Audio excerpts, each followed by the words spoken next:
The fortress kitchen smelled of burnt sage and wolfsbane, and Marin had learned to keep her head down while stirring the blood wine meant for the nobility. Her hands, deliberately stained with ash and wrapped in soiled cloth, moved in practiced rhythm. The scars she had painted across her jaw with berry juice that morning were already fading, so she rubbed more dirt along her cheekbone, ensuring the illusion held. "Faster, girl," the head cook barked. "The Lycan King arrives within the hour, and if the wine isn't mulled properly, it'll be your neck in the stocks." Marin nodded without speaking. She had survived 3 months in the Shadow Peak fortress by being forgettable, ugly, clumsy, beneath notice. The other servants whispered that King Arden Blackthorn chose his court carefully, that he could scent deception and fear, that his wolf lived so close to his skin that some nights he didn't emerge from his chambers at all. She had come here because she had nowhere else to go. The village elders had cast her out when her mother died, claiming her bloodline carried bad fortune. No family name,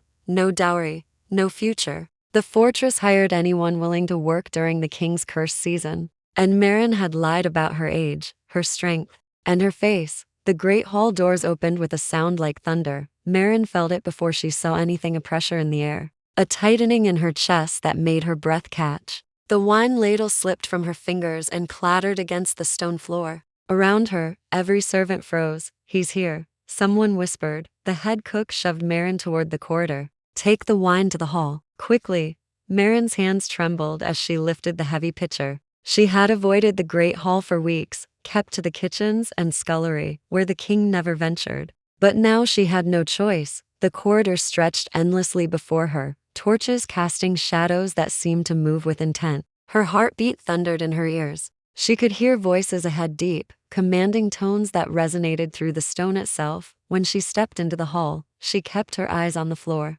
The wine pitcher felt like it weighed as much as a gravestone. "Set it there and leave," a guard commanded. Marin moved to the long table where the king's council sat. She could see boots, expensive leather, dark furs. She poured carefully, focusing on the stream of crimson liquid, willing herself to be invisible. Then she felt it, a gaze that pinned her in place like a blade between her shoulders. Her hand wobbled. Wine splashed across the table. "Clumsy fool," one of the council men snarled. Marin dropped into a crouch, reaching for the cloth at her belt to wipe the spill, but her fingers fumbled. She didn't dare look up. She could feel him watching her, feel the weight of attention that made her skin prickle with inexplicable heat. "Leave it."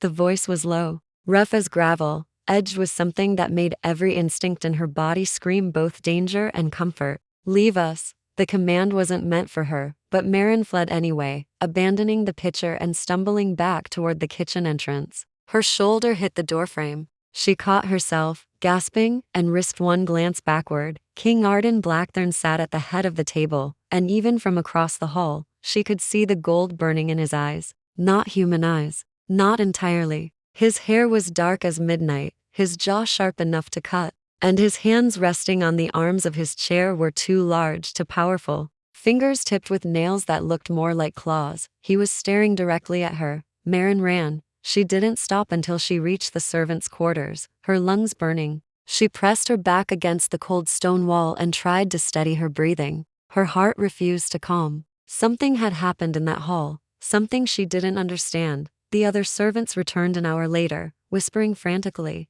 "Did you see the way he looked? Like he was hunting something.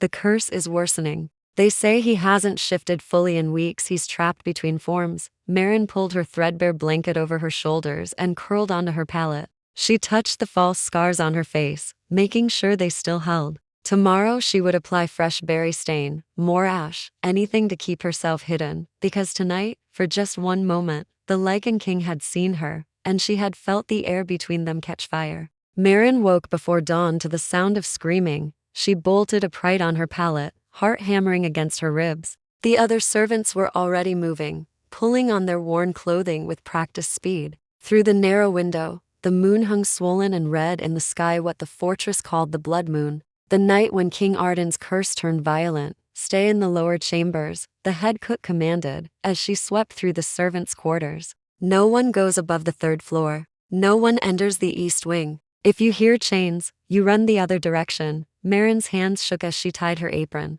She had heard the stories how the king's wolf fought against his human form during the blood moon, how he locked himself in the reinforced chambers of the East Wing to prevent slaughter. Some servants claimed they had seen claw marks gouged into solid stone. Others spoke of the howling that echoed through the fortress walls until dawn. Another scream rang out, closer this time. Then the unmistakable sound of something heavy slamming against metal. "The chains are breaking," someone whispered. Panic rippled through the servants. They scattered like startled birds, some racing for the cellar, others for the outer buildings. Marin found herself swept along with the crowd, pushed toward a stone stairwell that descended into darkness. Then she smelled it, blood and smoke, coming from above rather than below. Her feet stopped moving. The other servants rushed past her, their voices fading into the depths of the fortress. Marin stood alone in the corridor, her instincts screaming at her to follow them to safety, but the smell of blood pulled at something deep in her chest, something that made her ribs ache. She turned toward the East Wing. The rational part of her mind knew this was madness. She should hide, should make herself small and forgettable, as she always had. But her feet carried her forward anyway, up the winding stairs, past the barricaded doors and warning signs carved into the walls. The howling grew louder with each step. When she reached the corridor outside the king's chambers, she found 2 guards lying unconscious against the wall. The reinforced door hung off its hinges, bent outward as if something massive had forced its way through from the inside. Marin pressed her hand against the wall to steady herself. Every sense she possessed told her to run. Instead, she stepped through the broken doorway. The chamber beyond was destroyed. Furniture lay in splinters. Tapestries had been torn from the walls. And in the center of the carnage, surrounded by shattered chains, crouched a creature that was neither fully wolf nor fully man. King Arden's body was locked in transformation, his spine curved at an unnatural angle, his hands tipped with claws that had gouged trenches in the stone floor. His breathing came in ragged gasps, each exhale a sound of pure agony. The gold in his eyes had turned to molten amber, and when he lifted his head and saw her standing in the doorway, a growl rumbled through his chest that made the air vibrate. Marin should have been terrified. She should have screamed, but instead, she felt her own breathing slow to match his. The ache in her chest intensified, spreading through her limbs like warmth through cold water. "Your Majesty," she whispered. The creature's growl cut off abruptly. Its massive head tilted, studying her with an intelligence that was wholly inhuman, yet entirely aware. The amber eyes tracked every tiny movement, the rise and fall of her chest, the pulse beating at her throat. Marin took a step forward. The king's wolf snarled, a warning. But it didn't lunge. She took another step, her hands raised slightly, showing she carried no weapon. She didn't understand what was happening, didn't know why. Her fear had transformed into something else entirely, a pull, a need to move closer rather than flee. "I won't hurt you," she said, though the absurdity of the words struck her immediately. As if she could hurt a creature powerful enough to tear through reinforced steel. The wolf's breathing steadied. Its clawed hands flexed against the stone. Marin knelt slowly, lowering herself until she was at eye level with the trapped king. The scent of blood was stronger here, his blood, she realized, from where the transformation had split his skin. Without thinking, she reached for the cloth at her belt and extended it toward him. The wolf's eyes locked on her face. For a long moment, neither of them moved. Then, with movements that seemed to require immense control, the creature reached out one massive hand and took the cloth from her fingers. Their skin didn't touch, but Marin felt the nearness of it like lightning across her nerves. The wolf pressed the cloth against a wound on its shoulder. Its breathing remained steady now, almost calm. Marin stayed kneeling on the cold stone floor, her heart no longer racing with fear, but with something far more dangerous. The air between them felt charged, electric, as if the world had narrowed to just this chamber, this moment. "You're fighting it," she said softly. "The transformation." The wolf's eyes closed briefly. When they opened again, she saw exhaustion there and something else. Recognition. Outside, the first hints of dawn touched the sky. The red moon began to fade. The king's wolf released a long, shuddering breath, and then, slowly, began to change. Marin fled the chamber before the transformation completed. She heard bones cracking back into place, heard the king's human voice emerge in a sound caught between relief and rage. But she didn't stay to witness it. Her feet carried her down the spiral stairs, through the corridors, back to the safety of the servants' quarters, where she collapsed onto her pallet with her heart threatening to burst from her chest. The other servants returned as the sun rose fully, bringing with them nervous chatter about the night's events. No one had been killed, The guards would recover. The chains would be replaced. Everything would return to normal until the next blood moon. Marin kept silent, her face buried in her thin blanket. She couldn't explain what had happened in that chamber. Couldn't reconcile the peace she'd felt in the presence of a monster that should have torn her apart. She spent the day in the scullery, scrubbing pots with single-minded focus. The ashen berry stains on her face had washed away during the night, so she reapplied them carefully, making her scars more prominent, her skin more mottled. The other servants barely glanced at her, but when evening fell, and the head cook called the staff together, Marin felt dread settle in her stomach. "The king has requested additional chamber servants," the cook announced. "3 of you will be assigned to the upper floors, rotating shifts, to attend his private rooms." The younger servants exchanged nervous glances. Everyone knew what it meant to work in proximity to King Art and the risk of being caught in his presence during a transformation, of witnessing things that couldn't be unseen. Marin, her head snapped up at the sound of her name. The cook's eyes were sympathetic but firm. "You'll take the evening shift in the king's wing. Report to the head steward before sunset." Marin's throat closed. She wanted to protest, to claim illness, to find any excuse. But servants didn't refuse direct orders, especially not nameless orphans who could be cast out with a word. She nodded mutely. The walk to the upper floors felt like a march toward execution. The head steward, a severe woman with iron gray hair, handed Marin a bundle of fresh linens and a list of tasks. "Change the bedding. Refresh the water basins. Do not touch anything else. Do not linger. The king is in his study and does not wish to be disturbed." Marin took the linens with trembling hands. The steward's gaze swept over her stained face and ragged clothing with barely concealed disgust. "Keep yourself presentable. This is the king's private residence." The irony wasn't lost on Marin. She had made herself deliberately unpresentable, and now it worked against her. She entered the king's chambers with her eyes downcast, moving quickly to strip the bed. The room had been cleaned since the night before, all evidence of the transformation removed, new furniture installed, but she could still smell it. Wolf and blood and something wild that made her skin prickle with awareness. She worked methodically, trying to ignore the way her hands shook. The bed was massive, draped in dark furs and heavy fabrics. She pulled the soiled linens away and began fitting fresh sheets, focusing on the simple, mindless task. "You came to me last night." Marin's entire body froze. The voice came from directly behind her, low and rough, edged with something that made every nerve in her body sing with alarm. She turned slowly. King Arden stood in the doorway to his study, still dressed in the formal clothing from some court function, dark leather and silver clasps, his hair tied back from his face. But it was his eyes that held her captive, gold flecked with amber, studying her with an intensity that made her want to both flee and step closer. "Your Majesty," she managed, dropping into an awkward curtsy. "I was told to change the linens. You came to me during the blood moon." He took a step into the room. "You approached the wolf." Marin's heart hammered. She had hoped he wouldn't remember, that the transformation would cloud his memories. I heard sounds. I thought someone was injured.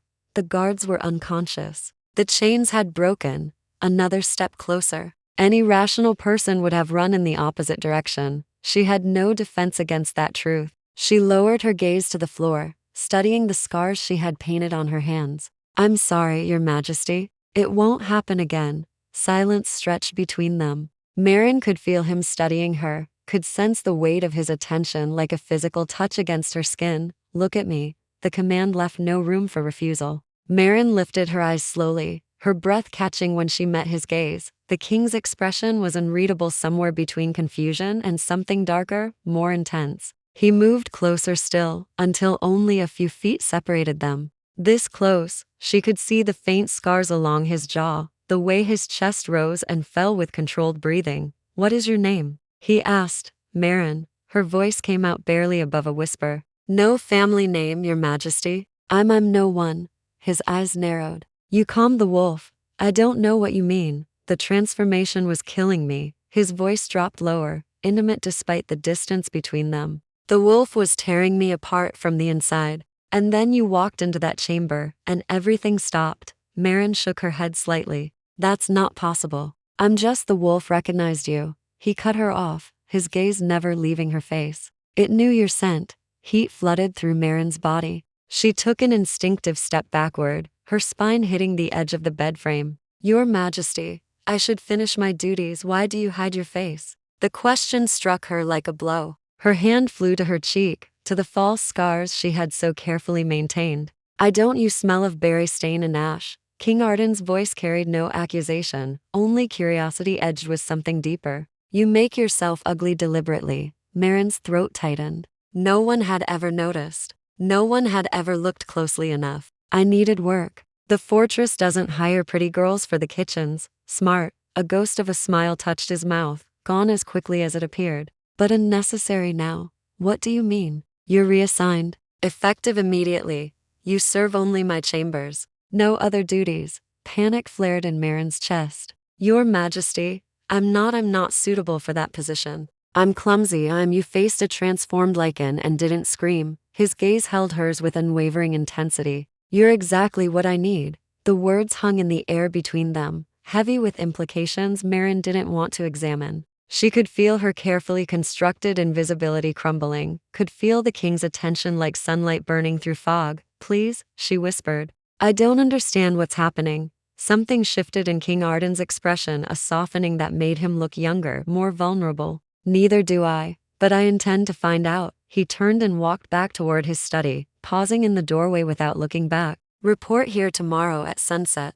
Bring nothing from your old quarters. Everything you need will be provided." Then he was gone, leaving Marin alone in the vast chamber. With her heart racing and her whole world tilted off its axis, she pressed her hand against her chest, feeling the strange ache there, the same ache she had felt last night when she faced the wolf, and for the first time in her life. Marin wondered if hiding was the greater danger after all. Marin didn't sleep that night. She lay on her pallet in the servants' quarters, staring at the ceiling, while the other workers snored around her. Her mind raced through every interaction with King Arden, every word he had spoken, trying to make sense of what was happening. "The wolf recognized you." She touched her face, feeling the rough texture of the berry stains she would need to wash away. Tomorrow she would stand before the king without her disguise, and the thought terrified her more than facing his wolf form had. When dawn broke, she rose before the others and made her way to the washroom. The cold water stung as she scrubbed the ash and stains from her skin, revealing the features she had hidden for 3 months. In the polished metal that served as a mirror, she saw her true face emerge, pale skin unmarked by scars, dark eyes framed by long lashes, a mouth too soft for the harsh world of the fortress. She looked young, vulnerable, exactly the kind of girl who attracted the wrong kind of attention. Her hands trembled as she plaited her hair, the dark strands falling over her shoulder in a simple braid. The fortress had provided her with a clean servant's dress, as promised, rough gray wool, but better than the stained rags she had worn before. No amount of plain clothing could hide what she was now, visible. The other servants stared when she returned to collect her few belongings. One of the kitchen maids gasped. "By the moon," the woman breathed. "You've been hiding that face all this time?" Marin ducked her head, heat flooding her cheeks. "I needed to work." "You're either very clever or very foolish, girl. The king doesn't keep pretty things close without reason." The words followed Marin as she climbed the stairs to the upper floors. Her small bundle contained only a spare shift and her mother's bone comb, everything else she left behind. The higher she climbed, the quieter the fortress became. These floors were reserved for nobility, for the king's inner circle. Servants here moved like ghosts, seen but not heard. The head steward met her outside the king's chambers with a critical eye. "You'll do. Remember, you attend only the king's needs. Prepare his chambers in the evening, ensure fresh water and clean linens. If he requires anything else, you provide it without question." "Yes, ma'am." "And girl." The steward's expression softened slightly. "Whatever you think is happening here, whatever the king wants from you, it's not what you imagine. King Arden is not like other men. The curse has made him dangerous in ways you cannot comprehend." Marin nodded, though the warning only increased her anxiety. The steward departed, leaving her alone in the corridor outside the massive doors. She took a deep breath and entered. The chambers were empty. Marin moved through them quickly, refreshing the water basins and smoothing the already pristine bedding. Every surface gleamed with polish. Fresh flowers filled crystal vases, winter roses that shouldn't bloom for another month. Someone had gone to great expense to make these rooms beautiful. She was inspecting the fireplace when she heard the door open behind her.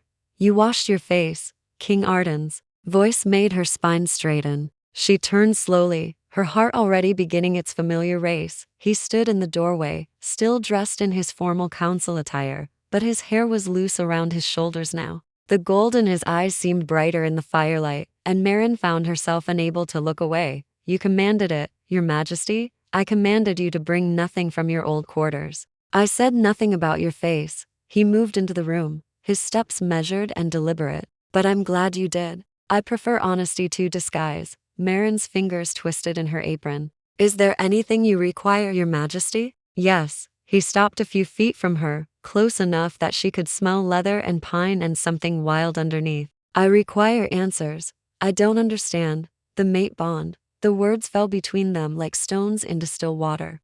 "Have you heard of it?" Marin's breath caught. Every child raised in the territories knew the stories, the sacred connection between Lycan and their destined partner, the bond that transcended choice or reason. A bond that couldn't be broken, couldn't be denied, a bond that marked you for life. "It's just a legend," she whispered. "I thought so too." King Arden's gaze never left her face. "Until you walked into my chambers during the blood moon, and the wolf recognized you as its own." No, Marin shook her head, backing away until her shoulders hit the stone wall. "That's not possible. I'm human. I'm nobody. I don't. Your scent calms the beast. Your presence stops the transformation from tearing me apart." He followed her slowly, like a predator tracking prey, but there was no violence in his movements, only certainty. "The bond is real, Marin, and it's chosen you." Panic clawed at her throat. "I don't want this." "Neither do I." The admission surprised her. King Arden stopped his advance, his expression shifting to something almost like pain.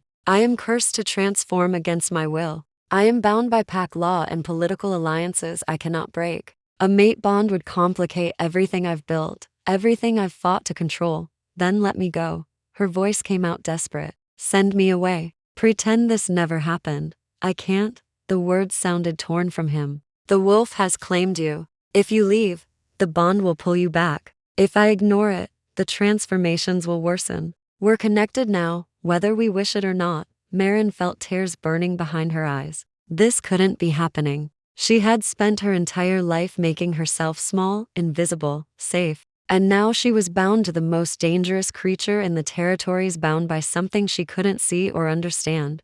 "What do you want from me?" she asked, her voice breaking. "King?" Arden's expression softened. He lifted one hand slowly, giving her time to pull away, and touched her cheek with a gentleness that belied his strength. His palm was warm against her skin, and the moment their flesh connected, Marin felt it, a pulse of recognition that sang through her blood like lightning. "I want you to stay," he said quietly. "Not because I command it, but because the alternative is worse for both of us." Marin closed her eyes against the sensation of his touch. Every instinct screamed at her to run, but beneath the panic, something else stirred, that same ache she had felt in the presence of his wolf. A pull toward him that had nothing to do with fear and everything to do with something far more primal. "I'm afraid," she admitted. "So am I." His thumb brushed across her cheekbone. "But I won't hurt you, Marin. The bond won't allow it. The wolf would tear itself apart before causing you harm." She opened her eyes, and found him watching her with an intensity that stole her breath. This close, she could see the way his jaw clenched with restraint, the way his pupils dilated when he looked at her.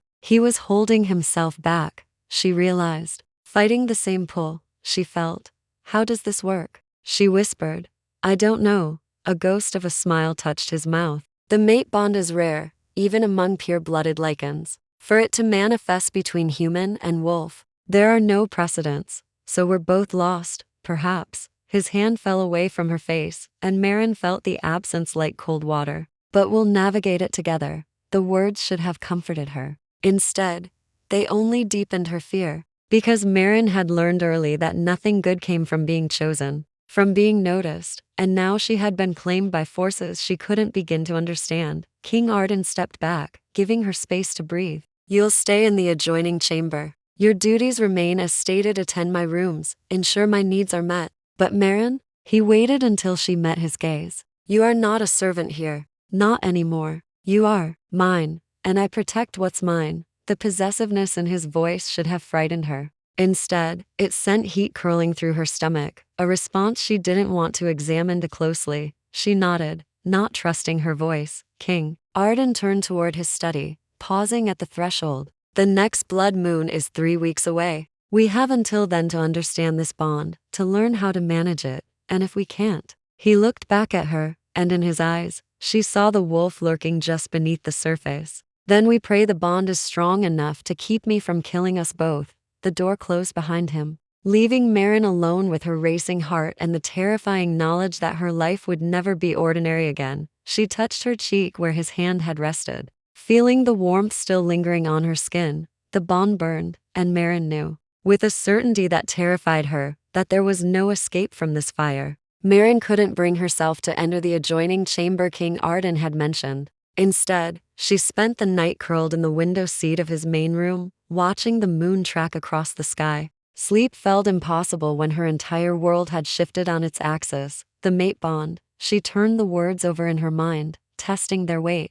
Every story she had heard painted the bond as sacred, inevitable to souls recognizing each other across impossible distances. But those stories always involved Lycans binding to other Lycans, noble bloodlines strengthening noble bloodlines, never a nameless orphan and a cursed king. Dawn found her stiff and exhausted. She rose quickly when she heard movement from the king's study, smoothing her dress and trying to look presentable. But King Arden emerged, already dressed for court, his expression distant and focused. "I have council meetings all day," he said, without preamble. "You're free to explore the fortress. Stay away from the South Tower, the pack elders meet there." And they wouldn't take kindly to a human's presence. Marin nodded, relief washing through her. Space, distance, time to think. But before he reached the door, the king paused. "There's a library on the 4th floor. The archives section in the back. You might find useful information there." He left before she could respond, the heavy door closing with a finality that made her chest ache. Marin pressed her hand against her ribs,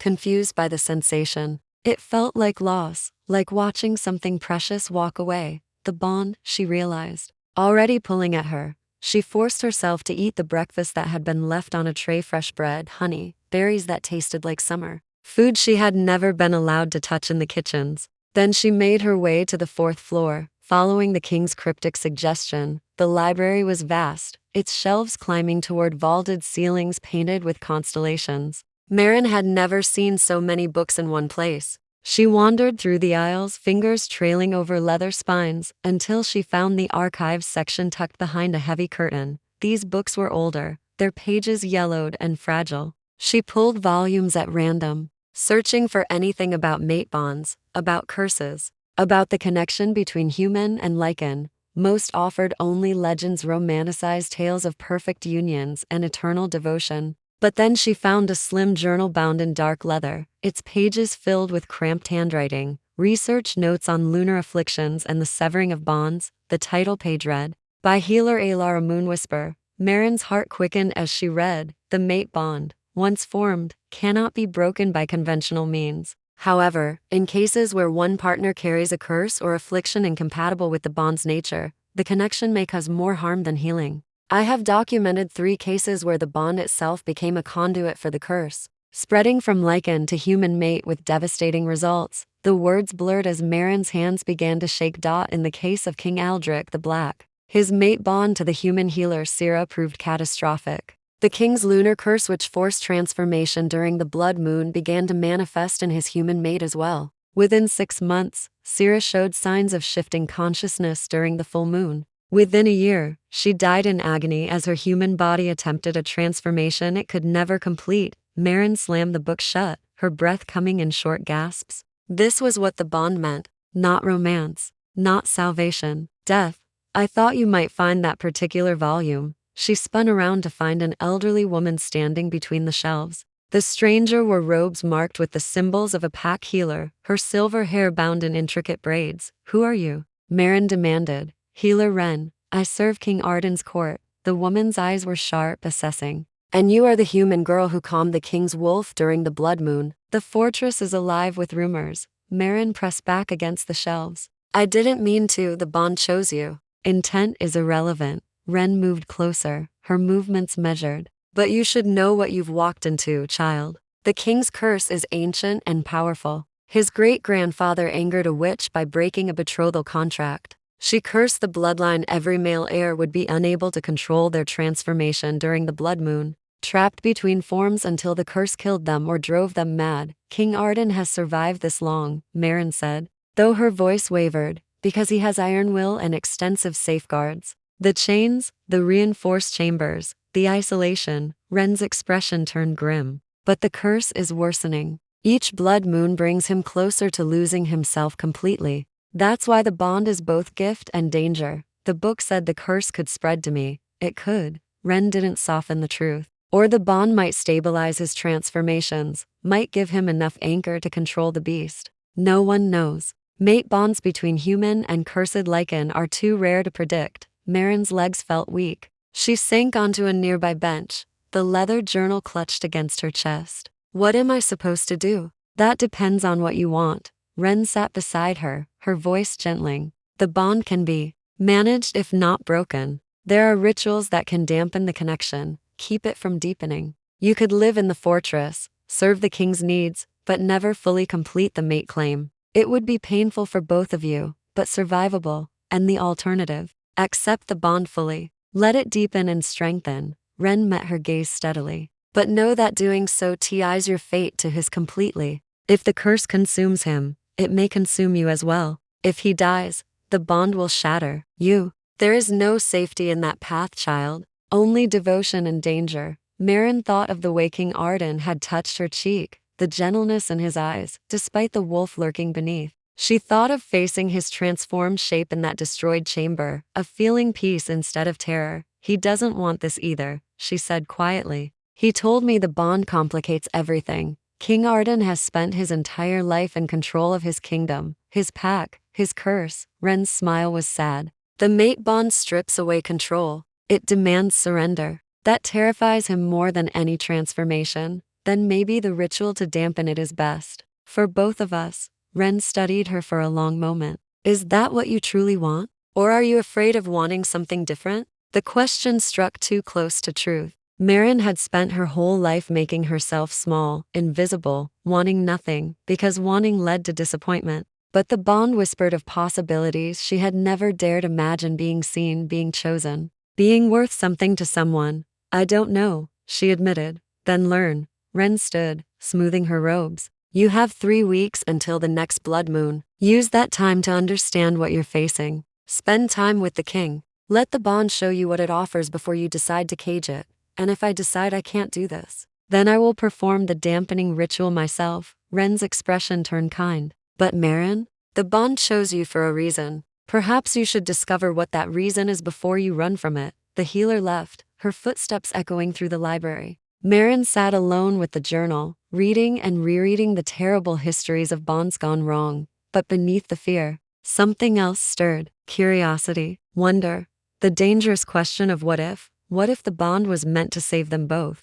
What if being chosen wasn't a curse after all? King Arden didn't return to his chambers until well after dark. Marin heard him enter while she was attempting to light the lamps. Her hands were shaking too badly, and she kept fumbling with the flint. Allow me. His voice came from directly behind her, making her jump. He reached around her, his body close enough that she could feel his heat, and took the flint from her fingers. The lamp caught immediately, warm light flooding the chamber. Marin stepped away quickly, her heart hammering. Your Majesty, I didn't hear you come in. You were focused. King Arden set the flint down carefully, his gaze tracking her movements. You've been crying. She touched her face instinctively, surprised to find dampness on her cheeks. The afternoon spent reading terrible histories must have affected her more than she realized. I found the archives, she said quietly. The journal about mate bonds and curses. His expression shuddered. Healer Ren told me she encountered you in the library. I should have warned you those texts existed.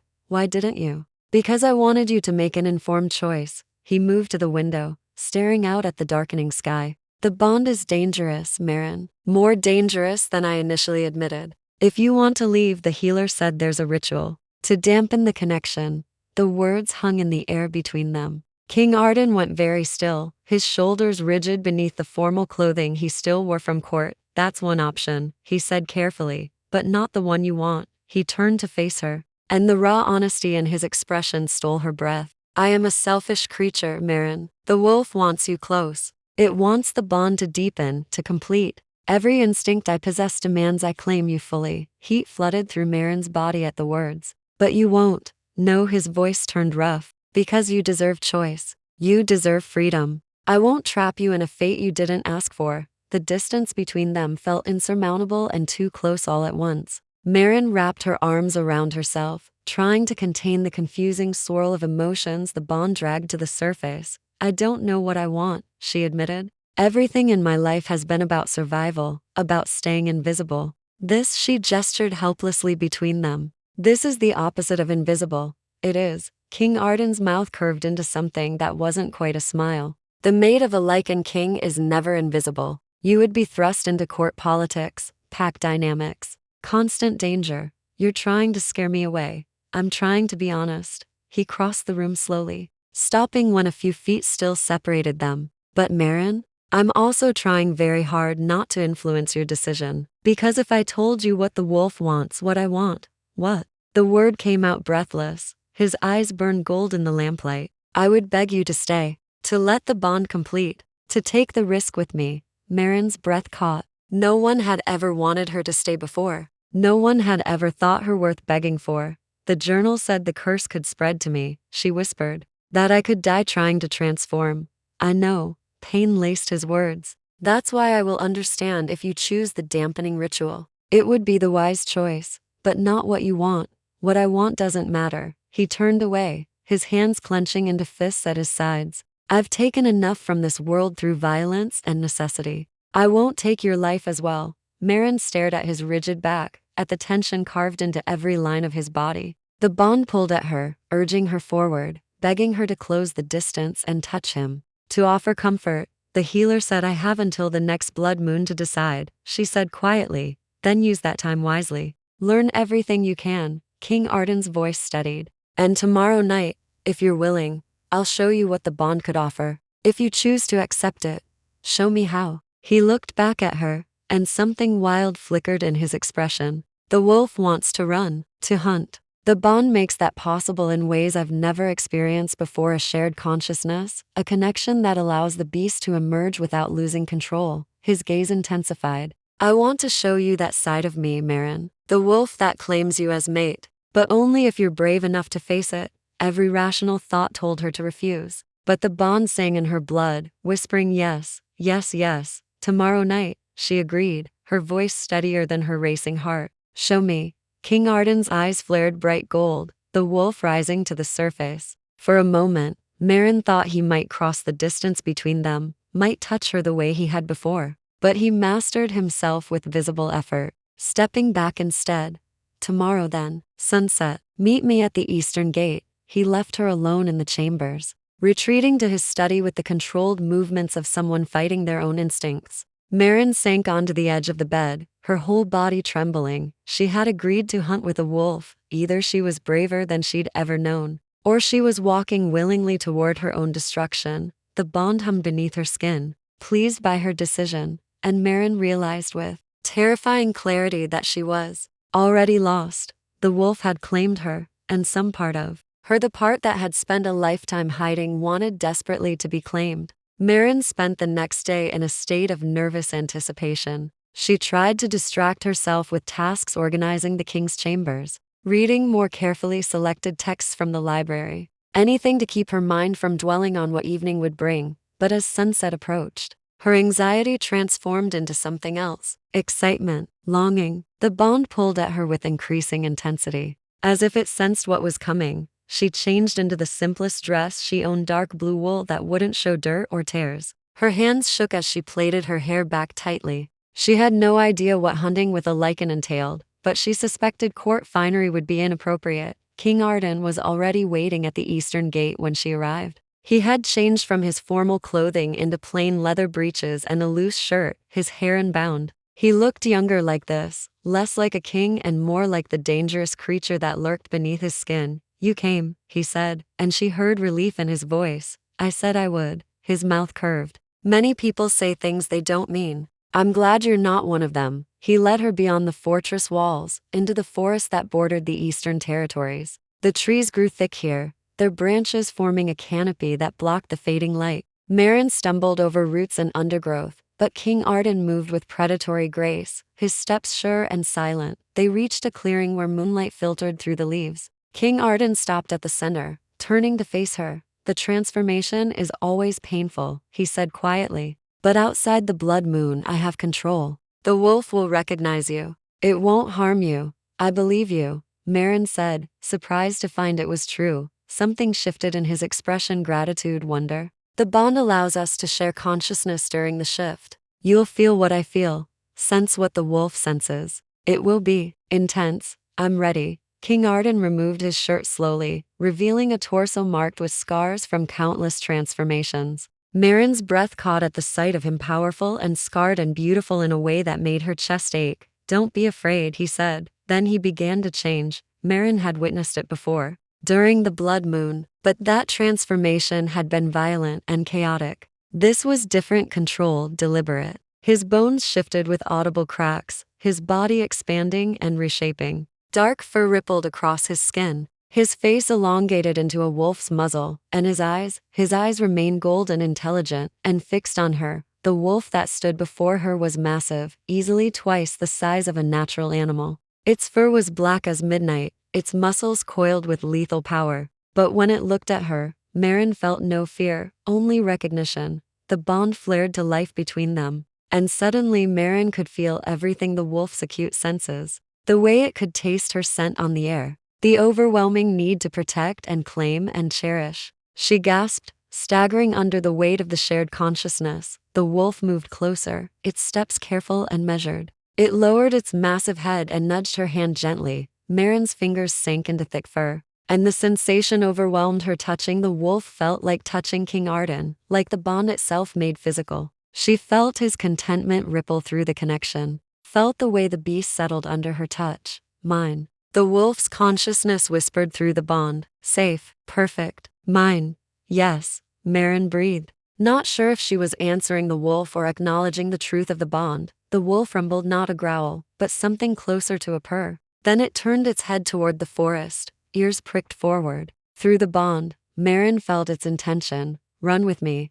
I can't keep up with you," she protested. The wolf's amusement filtered through the connection. It lowered itself to the ground, inviting her to climb onto its back. Marin hesitated only a moment before accepting the unspoken offer. She settled carefully onto the wolf's back, her fingers gripping the thick fur at its neck. The creature rose smoothly, adjusting its balance to accommodate her weight. Then it ran. The forest blurred around them as the wolf raced through the trees with impossible speed and grace. Marin should have been terrified, should have held on for dear life. Instead, she felt free in a way she had never experienced. The bond let her see through the wolf's eyes, sense the world through its heightened senses: every rustle of prey in the undergrowth, every shift in wind direction, every scent that painted a complete picture of the living forest. The wolf's joy sang through the connection, pure and unrestrained. It had been trapped in the fortress for so long, chained and controlled. This moment of freedom, shared with its mate, was worth more than kingdoms. They ran until Marin's lungs burned and her muscles ached from clinging to the wolf's back.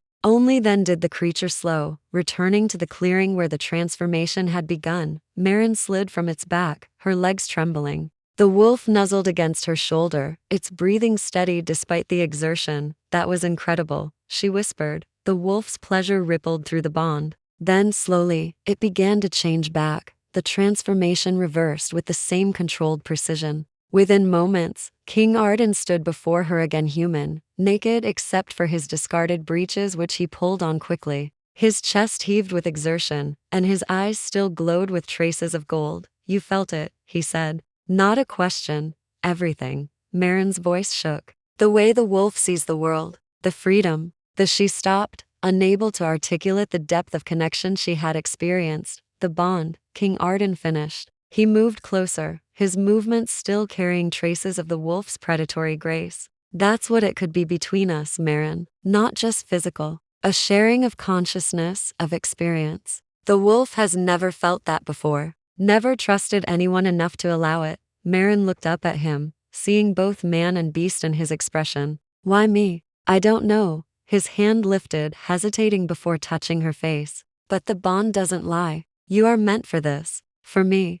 The conviction in his voice made her tremble. Marin leaned into his touch without conscious thought, craving the connection the way she craved breath. I'm still afraid, she admitted. So am I. His thumb brushed across her cheek. But Marin, when I'm with you, when the wolf knows you're near, I feel less like a monster and more like a man. That's worth the fear. The confession broke something open inside her chest. Marin had spent her entire life believing she was worthless, forgettable. But the way King Arden looked at her, the way the wolf had shared its very consciousness with her, told a different story. Maybe she wasn't worthless after all. Maybe being chosen was the greatest gift she could receive. The blood moon, she whispered. What happens then? If the bond holds, if you're there with me, I believe the transformation won't tear me apart. His expression turned grave. But it will test us both. The curse is strongest during the blood moon. It will try to break the bond, to force the wolf into violence. And if I can't stop it, then you run. His voice turned fierce. You run. And you keep running until dawn. Promise me, Marin, if the bond fails, you don't try to save me. She wanted to promise, wanted to agree that her safety mattered most. But the words wouldn't come, because the bond whispered a different truth. She couldn't run from him any more than she could run from her own heartbeat. They were bound. Now, for better or worse, and Marin knew. Standing in that clearing, with the wolf's mate claim still singing in her blood, that she had already made her choice. She just needed the courage to voice it. The fortress felt different when Marin returned from the forest. The stone walls that had once seemed like a prison now felt like protection. The servants who had ignored her before now watched her with wary curiosity. Word had spread the king's mate walked among them. Marin tried to ignore the attention as she climbed the stairs to the upper floors. King Arden had left her at the gates with instructions to rest, but sleep felt impossible. The bond hummed beneath her skin. Restless and demanding, she was so focused on her internal turmoil that she didn't notice the figures waiting in the corridor until she nearly collided with them. 3 Lycans stood outside the king's chambers, 2 men and a woman, all dressed in the ceremonial armor of the pack elders. Their eyes held the same gold tinge as King Arden's, marking them as nobility. So this is the human, the woman said, her voice dripping with disdain. The creature that thinks to bind herself to our king. Marin's throat went dry. I'm just a servant, you're a complication. The elder male stepped forward, and Marin caught the scent of wolf rising from his skin. King Arden has responsibilities to his pack, to the bloodline. A mate bond with a human threatens everything we've built. I didn't ask for this bond, Marin protested, though her voice wavered. Yet you accept it. The woman's lip curled. You should have run when you had the chance, girl. Now you've drawn the king's attention away from matters that actually concern the pack's survival. The second male grabbed Marin's arm, his grip bruising. The dampening ritual happens tonight. We've already informed the healer. Terror spiked through Marin. You can't, that's not your choice to make. The king is too compromised to think clearly. The woman moved closer, her eyes flashing gold. We do what's necessary to protect him from his own weakness. Marin tried to pull away, but the elder's grip tightened. Through the bond, she felt a sudden surge of rage not her own. The corridor filled with a growl that made the stone walls vibrate. King Arden appeared at the end of the hallway, his eyes burning pure gold. The wolf rode so close to the surface that his skin seemed to ripple with barely contained transformation. Release her. The words came out barely human. Now, the elder, holding Marin, let go immediately, stepping back. But the woman stood her ground. Your Majesty, we're trying to protect, you're trying to control me. King Arden's voice dropped to a dangerous rumble. The bond is my concern, not yours. The pack has rights, the pack has me. He cut her off. And I have made my choice. This human is under my protection. Anyone who touches her answers to me and the wolf. The 3 elders exchanged glances. Marin could see the calculation in their eyes, the way they assessed whether their king's threat was real. The woman bowed stiffly. As you command, Your Majesty. But know that this choice will have consequences. The other packs are watching. They will see weakness in a king who binds himself to a human. Then they will learn what true strength looks like. King Arden said coldly. Leave, all of you. The elders departed, but their hostility lingered in the air like smoke. Marin stood frozen in the corridor, her arms still aching from the elder's grip. King Arden moved to her side immediately, his fingers gentle as they examined the bruises forming on her skin. Did they hurt you? Just scared me. Marin's voice shook. They wanted to force the dampening ritual. His jaw clenched. They had no right. They think I'm dangerous to you. To the pack. They think anything they can't control is dangerous. King Arden's thumb brushed over the bruises, and Marin felt warmth spread through the bond, the wolf's instinct to heal, to protect. But they're wrong. You're not the danger, Marin. You're the only thing keeping me sane. The confession hung between them. Marin looked up into his eyes and saw the truth there, the wolf's desperate need, the man's careful control. The bond that tied them together growing stronger with every shared heartbeat. The blood moon is tomorrow night, she said quietly. I know. His hands moved to cup her face, tilting it up toward him. You still have time to choose the dampening ritual. I would understand. I don't want it. The words came out fierce, surprising them both. But once spoken, Marin felt the rightness of them settle into her bones. I want the bond, she continued, her voice gaining strength. I want to face the blood moon with you. I want. She swallowed hard. I want to be yours, fully. King Arden's eyes blazed. Marin, I've spent my whole life being invisible, being nothing. But you see me. The wolf sees me. For the first time, I matter to someone. Tears burned behind her eyes. Maybe that makes me selfish. Maybe it makes me foolish. But I choose this. I choose you. The curse could kill you.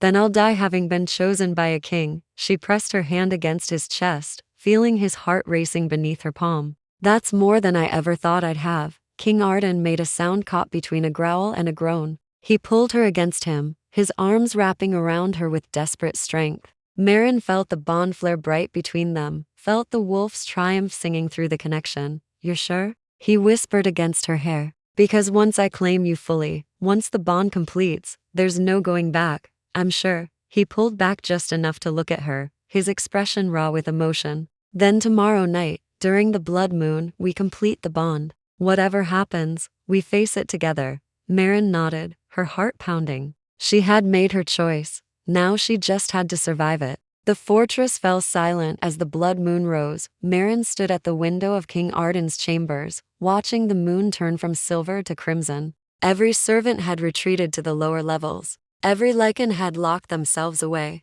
The corridors echoed with emptiness. Only she remained on the upper floors, waiting. King Arden emerged from his study dressed in loose clothing designed to tear away easily during transformation. His face was already taut with strain, the wolf pushing against his control. Last chance, he said roughly. You can still go to the cellars. Be safe. Marin turned from the window to face him. We do this together. Something fierce and grateful flashed in his eyes. He crossed the room in 3 strides and pulled her into a kiss that tasted of desperation and need. Marin gasped against his mouth, the bond igniting between them like wildfire. She had never been kissed before, never imagined it could feel like this, consuming and perfect and right. When he pulled back, his eyes had gone completely gold. The chains, he managed. I need no chains. Marin's voice came out steady despite her racing heart. The bond will hold you. Trust it. Marin, trust me. He stared at her for a long moment, then nodded. Together then. The transformation hit him like a wave. Marin felt it through the bond, the agony, the violence, the curse trying to tear him apart. King Arden fell to his knees, his body convulsing as bones began to break and reform. She went to him immediately, kneeling beside him and pressing her hands against his shaking shoulders. I'm here. I'm not leaving. Through the bond, she felt the wolf's recognition, felt it reach for her across the pain and chaos of transformation. The curse fought back, trying to drown the connection in violence and rage, but Marin held on. She held on as King Arden's screams turned to howls. Held on as his body expanded and shifted, as fur rippled across his skin. Held on as the wolf emerged, massive and powerful, and trapped between forms by the curse's grip. The beast's eyes locked on her, wild, unfocused, filled with barely contained violence. I know you, Marin whispered. You know me. We're bound, remember? You claimed me. The wolf snarled, taking a step toward her. Its claws gouged the stone floor. Marin didn't run. She stayed kneeling, her hands extended, letting the bond pulse between them like a heartbeat. Come back to me. Find me through the curse. For a terrible moment, she thought it wouldn't work. The wolf's muscles bunched, preparing to lunge. Then their eyes met, and Marin poured everything she felt through the bond, her trust, her acceptance, her choice to be here, to be his. The wolf froze slowly, fighting against the curse's pull. It lowered itself to the ground in front of her. Its massive head came to rest against her knees, and a sound somewhere between a whimper and a growl rumbled from its chest. Marin's hand sank into dark fur, stroking gently. There you are. I've got you. The transformation stabilized. The wolf remained wolf, but the wild chaos in its eyes faded. Through the bond, Marin felt King Arden's consciousness resurface, amazed, grateful, whole. You did it, his thoughts whispered through the connection. The bond held. We did it, Marin corrected softly. The wolf lifted its head, studying her with those intelligent gold eyes. Then, deliberately, it pressed its forehead against hers. The bond exploded. Marin gasped as their consciousness merged completely, not just shared, but unified. She felt everything King Arden felt, knew his thoughts as intimately as her own. The curse was still there, still trying to break him, but the bond wrapped around it like chains of light, holding the violence at bay. My mate, the wolf's thoughts sang through their merged awareness. My strength, mine, yours, Marin agreed aloud. And you're mine, the claiming settled into place with a finality that transcended words or ritual. The bond completed itself, locking them together in a way that could never be undone. King Arden's wolf rose to its full height, power radiating from every line of its body. But when it looked at Marin, there was no violence, only devotion. They stayed like that until dawn, woman and wolf, bound by something stronger than any curse. When the sun finally broke across the horizon, the transformation reversed smoothly. King Arden knelt before her in human form, exhausted, but whole. You saved me, he said hoarsely. We saved each other. Marin touched his face gently. That's what the bond means. Shared strength. He pulled her into his arms, holding her as if she might disappear. The elders were wrong. You're not my weakness, Marin. You're everything I needed, but was too afraid to claim. And you're the first person who ever made me want to be seen. They sat together on the cold stone floor while the fortress slowly came back to life around them. The blood moon had passed. The curse had been survived, and the bond, the impossible, dangerous, perfect bond, had proven stronger than any force trying to tear them apart. Marin woke to find herself in King Arden's bed, wrapped in furs. She didn't remember him carrying her too. Dawn light streamed through the windows, painting everything gold. Her whole body ached from kneeling on stone all night, but beneath the physical discomfort, the bond hummed with contentment. They had survived the blood moon, together. She sat up carefully, looking around for the king. He stood at the window, already dressed, his posture tense despite the night's success. You're awake, he said, without turning. How long did I sleep? A few hours. Your body needed rest after what you endured. He finally looked at her, and Marin saw shadows under his eyes. I should have insisted on the chains. You took too great a risk. The risk was worth it. Marin climbed from the bed, moving to stand beside him. Through the window, she could see the fortress grounds below, servants moving about their duties, guards changing shifts, normal life resuming. We proved the bond works. The curse couldn't break it. This time, his jaw clenched. But there will be other blood moons, other tests, and we'll face them. Marin touched his arm gently. Together. That's what we promised. Before King Arden could respond, someone pounded on the chamber door. He tensed, his eyes flashing gold. But he moved to answer it. The pack elders stood in the corridor, the same three who had confronted Marin before, plus two others she didn't recognize. Their expressions ranged from hostile to coldly calculating. Your Majesty, the lead elder said, bowing stiffly. The pack council requests your immediate presence. There are developments you need to address. What developments? News has spread to the other territories. King Roth of the Northern Pack has sent word. He's challenging your fitness to rule. Marin felt King Arden go rigid beside her. On what grounds? On the grounds that you've bound yourself to a human mate, weakening the bloodline and the pack's standing. The elder's gaze flicked to Marin with barely disguised contempt. He's invoking the ancient rites. Trial by combat. If you lose, the Northern Pack absorbs these territories and all who dwell within them. The words hung in the air like a death sentence. King Arden's hand found Marin's, his grip tight. When? 3 days hence. At the neutral grounds, the elder's expression turned grim. Your Majesty, we advised against this bond for this exact reason. The other packs see it as weakness. They will exploit it. Let them try. King Arden's voice dropped to a growl. I'll face Roth and any other challenger who dares question my strength. And if you fall, I won't. His eyes blazed gold. Not with my mate at my side. The elders exchanged glances. Finally, the lead elder bowed again. As you command, your majesty, but know that the entire pack's future rests on your victory. Don't let sentiment cloud your judgment in the arena. They departed, leaving Marin and King Arden alone with the weight of what was coming. You should leave the fortress, King Arden said immediately. If I fall, Roth will claim everything including you. I can arrange safe passage to the human territories. No, Marin's voice came out fierce. I'm not running.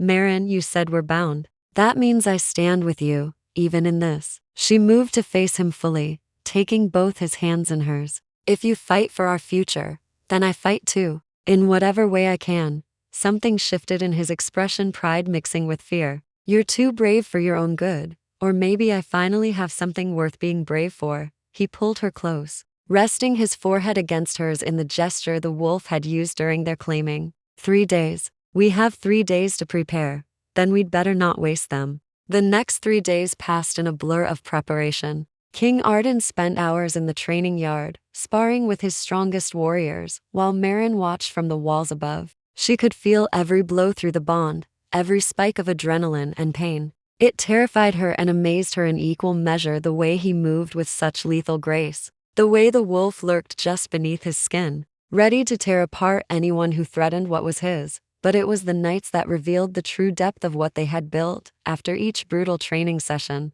King Arden would return to his chambers exhausted and bruised. Marin learned to tend his wounds, to ease the aches that even a Lycan's healing couldn't immediately fix. And he, in turn, taught her about pack politics and the ancient laws that governed their world. Roth won't fight fair, he explained on the second night, wincing as Marin pressed a healing salve into a particularly nasty bruise across his ribs. He'll use every advantage, his greater age, his battle experience, the fact that I'm already weakened by the curse, but you have the bond now. That has to count for something. It does. But Marin, he caught her hand, stilling her ministrations. If things go wrong tomorrow, if it looks like I'm losing, you need to promise me you'll run. Healer Ren has arranged a horse and provisions. You can reach the human territories within 2 days if you ride hard. I'm not promising that. You have to know. Marin pulled her hand free, her eyes flashing. I didn't accept this bond just to abandon you when things get difficult. We survive together or not at all. King Arden stared at her for a long moment, then released a breath that sounded almost like a laugh. You're more stubborn than any Lycan I've ever met.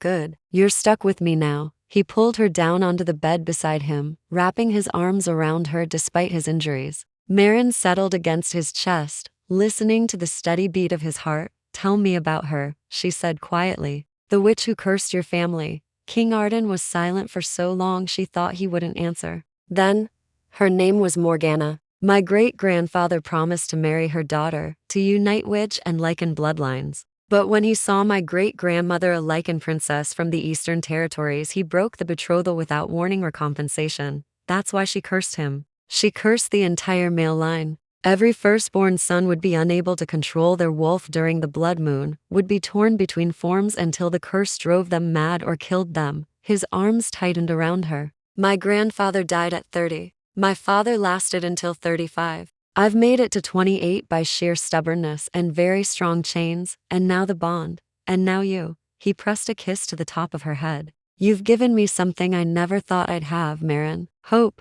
The words settled into her chest, heavy and warm. She tilted her head back to look at him. I was so afraid of being chosen. My whole life, I thought being invisible was the only way to be safe. And now? Now I know that being seen by the right person is worth any risk. King Arden's hand came up to cup her face, his thumb brushing across her cheekbone. If we survive tomorrow, when we survive tomorrow, I want to make you my queen. Not just my mate, but my partner in all things. The pack will have to accept it. Marin's breath caught. I'm nobody. I have no training, no noble blood. You faced down a transformed Lycan without flinching. You held the bond through a blood moon when seasoned warriors would have fled. You have more strength in your little finger than most nobles have in their entire bodies. His eyes blazed with conviction. You are everything a queen should be, Marin. You just don't see it yet. Tears burned behind her eyes, but they were the good kind, the kind that came from being valued, being believed in. She kissed him then, pouring everything she felt through the bond and the press of her lips against his.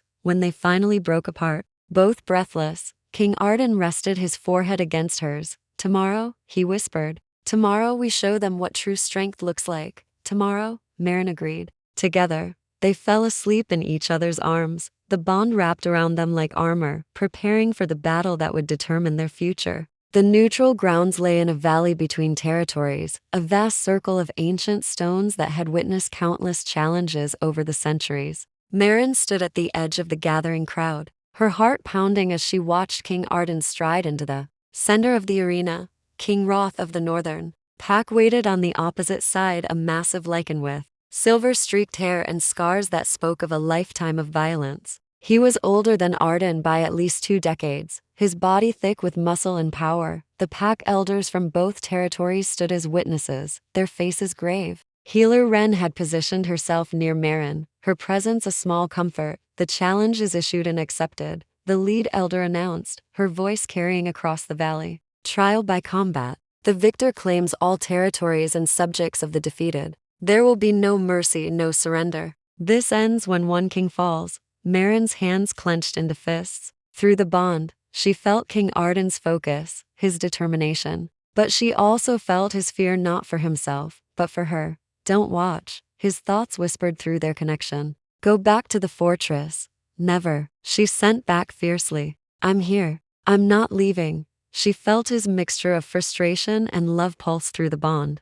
Then the horn sounded, and the trial began. King Roth transformed immediately. His wolf form even more massive than King Arden's, he charged across the arena with brutal speed. Claws extended and teeth bared, King Arden met him head-on. The impact of their collision shook the ground. Marin watched in horror as the two wolves tore at each other with savage intensity. Blood sprayed across the ancient stones. The sound of snarling and tearing filled the valley. Through the bond, Marin felt every wound. King Arden sustained the claws that raked across his shoulder, the teeth that sank into his flank. She pressed her hand against her chest, gasping at the shared pain. You shouldn't feel this much, Healer Ren murmured beside her. The bond is too new. You're not trained to filter. I don't want to filter. Marin's eyes never left the fighting wolves. He needs to know I'm with him, that I'm not running. King Roth was winning. His greater experience showed in every calculated strike, every brutal takedown. He drove King Arden back across the arena, toward the stones that marked the boundary. Marin felt King Arden's strength beginning to wane,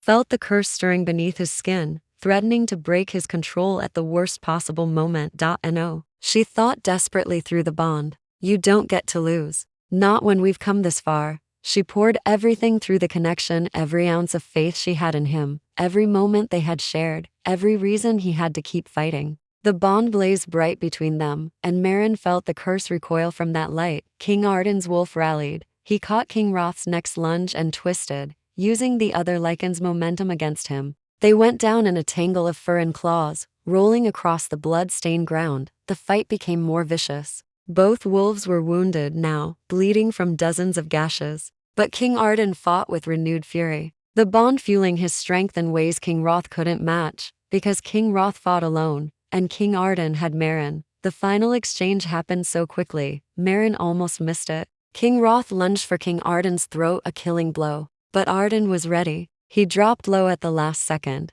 came up under Roth's guard, and closed his jaws around the other king's neck. The valley fell silent. King Roth struggled for a moment, then went still. Submission. King Arden held him there for several long seconds, making the victory clear to every witness. Then he released the other king and stepped back, his wolf form bleeding and exhausted, but standing. The trial is complete, the elder announced. King Arden Blackthorn is victorious. The Northern Territories acknowledge his supremacy. Cheers erupted from King Arden's pack. King Roth transformed back to human form, bowing his head in acknowledgement of defeat. Marin ran. She crossed the arena without caring about protocol or propriety, reaching King Arden's wolf just as it began to transform back. She caught him as he staggered, supporting his weight as the shift completed. You won, she gasped. You won. King Arden pulled her against him, heedless of the blood covering his skin. We won. His voice was rough with exhaustion. The bond. You gave me strength I didn't know I had. Around them, the pack elders were already moving forward to formalize the victory. But Marin only had eyes for the man in her arms, scarred, bleeding, victorious. Her mate, her king. The lead elder approached, her expression no longer hostile. Your Majesty, the human has proven herself. The bond clearly strengthens rather than weakens. She paused, then bowed. We were wrong to doubt. She is worthy to stand at your side. King Arden straightened despite his wounds. Then you'll support her coronation as queen? We will. He looked down at Marin, and she saw everything they had fought for reflected in his eyes. What do you say? Ready to be more than just a mate? Marin thought of the scared orphan girl who had hidden her face and kept her head down. That girl was gone, transformed by something stronger than any curse. Love. Choice. The bond that had saved them both. Yes, she said clearly, her voice carrying across the valley. I'm ready. King Arden kissed her then, in front of the assembled packs and elders, claiming her not just as his mate, but as his equal. The cheers that erupted were deafening, and Marin knew, with a certainty that settled deep in her bones, that she had finally found where she belonged, not invisible, not forgotten, but seen, chosen, loved. The Lycan King's strength, his mate, his queen, his everything. Epilogue 3. Months later, during the next blood moon, Marin stood beside King Arden in their chambers. No chains, no fear. The transformation came as it always did, but this time she was ready. The bond had grown deeper, stronger. When the wolf emerged, Marin pressed her hand against its massive chest and felt nothing but recognition and love. They faced the curse together, and together, they conquered it. The pack elders whispered that the curse was finally breaking, that perhaps love truly was stronger than any witch's vengeance. Marin didn't know if that was true, but she knew this. She had pretended to be ugly to escape notice, and a Lycan King had chosen her anyway, not despite her fear, but because of her courage, not despite her humanity, but because her heart was strong enough to anchor a wolf, and that was the greatest magic of all. The end.